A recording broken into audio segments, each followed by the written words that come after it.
ആകെ 5K ഞാൻ കൊടുക്കാന്ന് പറഞ്ഞിട്ടുണ്ട്. അത് അക്കൗണ്ട് വെരിഫൈഡ് ആക്കണതാണ്. പക്ഷെ ഈ അടുത്ത് സെപ്റ്റംബറോ എന്നോ ഞാൻ അവനോട് കോണ്ടാക്ട് ആക്കിയപ്പോ ഇവൻ പറഞ്ഞറിയോ 5K അല്ല 15K ആണ്, 15,000 രൂപയാണ് വെരിഫൈഡ് ആക്കണേന്. അന്ന് ഇവൻ 5K പറഞ്ഞു, ഇന്ന് ഇവൻ അത് 15,000 രൂപ പറഞ്ഞു. ഇവന്മാരുടെ വർക്ക് ചെയ്ത് കൊടുക്കുന്നവന്മാര് പറഞ്ഞേക്കണ എത്ര രൂപയാണ്? 5 രൂപയാണ് ഇവന്മാര് പറയണം. മനസ്സിലായ? അവന്മാര് വെളിയിലുള്ള ആൾക്കാർക്ക് എല്ലാം ചെയ്തു കൊടുക്കണം. 5 രൂപയ്ക്കാണ് അവന്മാര് ചെയ്തു കൊടുക്കണത്. 5K എടുക്കാനില്ലാത്ത നീയാണോ 2 ലാഖ് ബെറ്റ് വെക്കാൻ പോണേ? ഞാൻ 5K എന്തിനാണ് വെറുതെ ഓരോ കുണ്ണകൾക്കും കണ്ട കുണ്ണകൾക്കൊക്കെ ഞാൻ വെറുതെ കൊണ്ട് 5K കൊടുക്കണം? അവൻ എനിക്ക് എന്തെങ്കിലും ചെയ്തിട്ടുണ്ടെങ്കിൽ തിരിച്ചതുപോലുള്ള സാധനം ഞാൻ തിരിച്ച് അവന് ചെയ്തു കൊടുക്കണം. മനസ്സിലായ? പിന്നെ പൈസ ചോദിക്കണമെന്നുണ്ടെങ്കിൽ അവൻ അന്ന് ചോദിക്കണം. മനസ്സിലായ?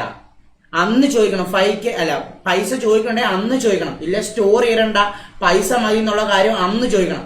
അപ്പൊ ചെയ്യണം. അല്ലാണ്ട് 6 മാസം 7 മാസം കഴിഞ്ഞു വന്നല്ല എന്നോട് അന്ന് ചെയ്തതിന്റെ വർക്കിന്റെ പൈസ ചോദിക്കണ്ട. മനസ്സിലായ? അതെന്ത് മൂഞ്ചിത്തരം ഇത്? ഇത് നടക്കണ പരിപാടി ഒന്നുമില്ല. മനസ്സിലായി? ഇത്രേ ഉള്ളൂ. ഇത് പറയാൻ വേണ്ടിയാണ്. തൊപ്പി ഇന്നലെ എന്ന് പറഞ്ഞാൽ തൊപ്പി ബൈ മിസ്റ്റേക്കിൽ ഈ കാര്യം ലൈവില് പറഞ്ഞു. അത് അവൻ പറഞ്ഞു, സോറിയും കാര്യങ്ങളും പറഞ്ഞു, അത് ഒഴിവായി. മനസ്സിലായ?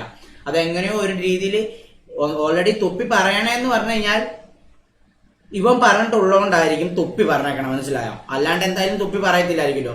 ഇവർക്ക് സായിപ്പും മറ്റേ വർക്കിന്റെ പൈസ വരാണ്ടായിരിക്കും, അങ്ങനെ പറഞ്ഞിട്ടുണ്ടായിരിക്കും ഇത് പറഞ്ഞത്. ഈ സ്റ്റോറി ഇട്ട കാര്യം എന്തുകൊണ്ട് ഇവൻ പറഞ്ഞിട്ടില്ല എന്നാ?